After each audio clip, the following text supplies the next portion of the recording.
की बात है। एक घने जंगल के पास में एक खुशहाल गांव था। उस गांव में एक मेहनती किसान परिवार रहता था।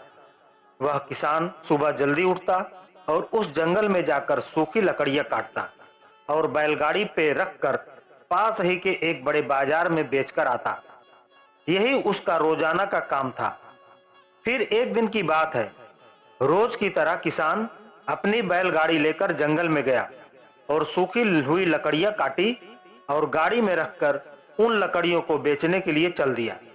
जब किसान बाजार में पहुंचा तो वहां पर उसकी मुलाकात एक अमीर व्यापारी से हुई। व्यापारी ने पूछा, महोदय, तुम्हारी गाड़ी का क्या मोल है? किसान ने कहा, एक ही मोल है, ज्यादा झंझटबाजी नहीं करना, पूरे 3,000 लूंगा। तुम्हारी गाड़ी का क्या मोल है? किसान ने कहा, एक ही मोल है, ज्यादा झंझटबाजी नहीं करना, पूरे 3,000 लूंगा। व्यापारी ने कहा, महोदय, तुम्हारी जुबान सर आंखों पर। तुमने कहा 3,000 लूंगा तो मैं तुम्हें गाड़ी के 3,000 ही दूंगा। चलो अब गाड़ी को जल्दी से मेरे गोदाम पर ले चलो, यहां से गोदाम थोड़ी ही दूर है। किसान व्यापारी के साथ उसके गोदाम पर गया और वहां पर जाकर अपनी गाड़ी को खाली कर दिया। फिर व्यापारी ने उसे राजी खुशी 3,000 रुपए पकड़ा दिए। लेकिन किसान जब बैलों को जोतकर गाड़ी वापस ले जाने लगा तो व्यापारी ने उसे धमका कर कहा, खबरदार महोदय, जो गाड़ी और बैलों को हाथ भी लगाया तो मैंने गाड़ी और बैलों का मुंह मांगा तुम्हें चुकाया है। यह गाड़ी और बैल मेरे हैं। यह बता, मैंने लकड़ियों का मोल भाव कब किया था? मैंने तो ये कहा था कि महोदय, गाड़ी का क्या मोल है, तो तुमने मुझसे बिना झंझट किए 3,000 रुपए मांगे थे, तो मैंने भी तुम्हें राजी खुशी बिना झंझट किए 3,000 पकड़ा दिए। गाड़ी खरीदे से समय बैल भी तो जुते हुए थे। बाल सफेद हो गए हैं, पर छोटी सी बात तुम्हारी समझ में नहीं आई। इतना कहकर व्यापारी चुप हुआ। किसान हक्का बक्का होता हुआ और अटकता हुआ कहने लगा, बैल तो जुते हुए थे सेठ जी, परंतु मैंने तो लकड़ियों का मोल किया था। बैल और गाड़ी कहीं 3,000 रुपए में मिलते हैं क्या? व्यापारी ने झुंझला कर कहा, परंतु मैंने तो पूरी गाड़ी का मोल किया था और मैंने तुम्हें गाड़ी के ही दाम दिए हैं। गाड़ी 3,000 में आती है या नहीं, ये तो तू ही जाने। अब भले आदमी, तू ये बता, मर्द की जुबान एक होती है या दो? चुपचाप यहां से चलता बन, वरना यहां से धक्के खाकर जाएगा। मेरे गोदाम में किसी तरह का झगड़ा झमेला किया तो ठीक नहीं होगा। बेचारे किसान को व्यापारी ने बातों के जाल में फंसा लिया था। गाड़ी और बैलों को यूं ही छोड़ते हुए किसान के कलेजे में आग लग रही थी, मगर उसका कुछ जोर नहीं चला। किसान ने वहां पर खूब हाथ जोड़ी, पैरों में गिर पड़ा, पैरों में पगड़ी रखी, मगर व्यापारी टस से मस न हुआ। फिर किसान हाथ जोड़कर कहने लगा, मेरे समझने में भूल हो गई सेठ जी, मैंने तो लकड़ियों का मोल किया था। आप तो बड़े आदमी हो, छोटों को माफ कर दो। मैं तो अनपढ़, गंवार, पसीना बहाने वाला गरीब आदमी हूं। मेरी समझ में भला शब्दों की लाग लपेट कैसे आती? मगर व्यापारी अपनी जुबान पर अड़ा रहा और किसान को भी भाषण देने लगा कि महोदय, दुनिया में जुबान का ही तो जोर है, जुबान से ही बरकत होती है।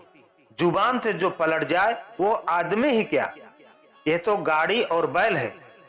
जुबान के भरोसे तो लाखों का लेन देन होता है।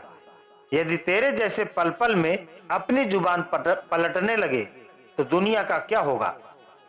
किसान की जब एक न चलती दिखी तो बड़ी मुश्किल से गोदाम के बाहर आ सका और चुपचाप गीली आंखों से और लड़खड़ाते पैरों से अपने घर पर आया।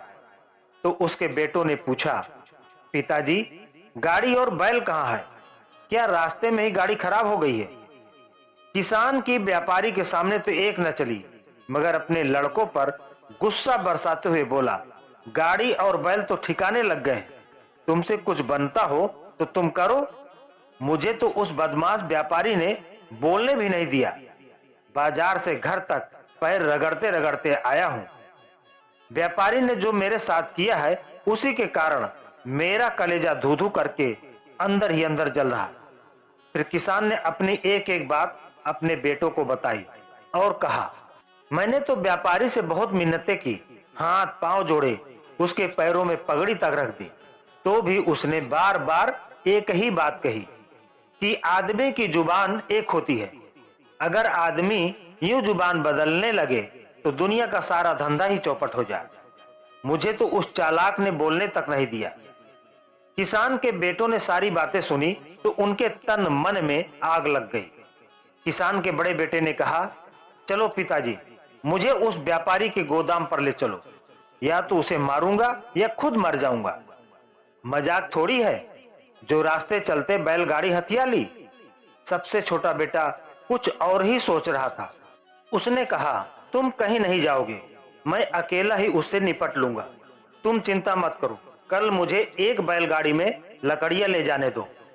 व्यापारी की जुबान से ही उसे बांध कर नहीं लाया तो तुम कहना, व्यापारी का ही कांटा और व्यापारी का ही बाट, इस भाव में उसकी कड़की उतारूंगा। उसकी यह मजाल कि उसने हमारे पिताजी को धक्के मारने की बात कही। किसान का छोटा बेटा बड़ा होशियार था और यह बात सारे घर वाले अच्छी तरह से जानते थे कि यह अपनी कही हुई बात को पूरी करेगा। दूसरे दिन वह लड़का दूसरी बैलगाड़ी जोतकर और उसमें लकड़ियां भरकर बाजार के उसी चौराहे पर जाकर खड़ा हो गया, जहां पर पिछले दिन उसका पिताजी लकड़ियों सहित गाड़ी लेकर खड़ा हुआ था। किसान ने अपने बेटे को व्यापारी के बारे में सारे निशान पते बता दिए थे। उधर व्यापारी को भी कल का सौदा खूब फला फूला था, इसलिए उस लालच में वो आज भी उसी जगह पर जा पहुंचा। लकड़ियों की भरी बैलगाड़ी दिखाई दी तो व्यापारी मन में फूला नहीं समाया। किसान के लड़के के पास आया और पूछा, भाई तू किस बिरादरी का है? व्यापारी का हुलिया देखते ही किसान का लड़का तुरंत पहचान गया कि ये वही तिकड़मबाज सेठ है। फिर वो कहने लगा, सेठ मैं तो किसान हूं। फिर व्यापारी ने आदतन पूछा कि क्या तेरी यह गाड़ी बिकाऊ है? लड़के ने कहा, इसमें पूछने की क्या बात है, गाड़ी तो यहाँ बेचने के लिए ही लाया हूँ। व्यापारी को तो बात पूरी रास लगी पड़ी थी। उसने गाड़ी शब्द पर जोर देकर पूछा, एक ही बार में मोल बता दे। सेठ बोला, गाड़ी का क्या लेगा, सौदेबाजी का काम मत कर रखना। किसान के लड़के ने कहा कि सेठ जी, फालतू की सौदेबाजी में रखा ही क्या है, आखिर आदमी को भी तो देखा जाता है। मैं भी एक ही मोल बता दूं कि इस गाड़ी के 2 मुट्ठी पैसे लूंगा, सौदा जमता हो तो बता दो। व्यापारी ने किसान के लड़के की बात सुनी तो सोचने लगा कि यह लड़का तो कल वाले पिताजी से भी बड़ा भोला है।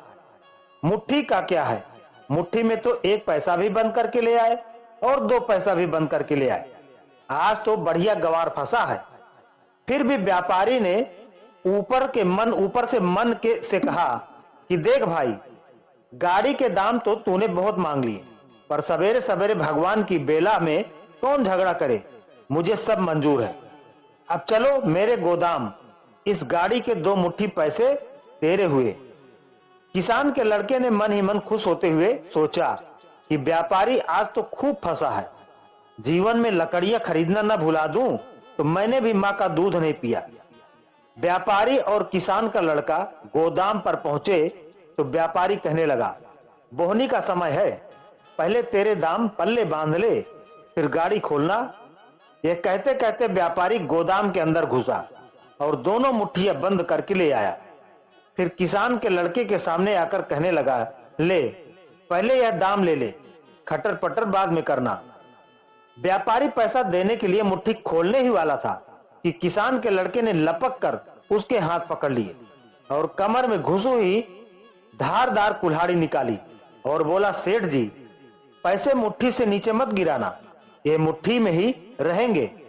आज ही कब्जे में आए हो, लकड़ियों के नाम पर बैल और गाड़ी भी अगर साथ बिकते हैं तो पैसों के साथ तुम्हारी मुट्ठी भी कटेगी। इतना कहकर किसान के लड़के ने व्यापारी की कलाई पर कुल्हाड़ी को टिका दिया।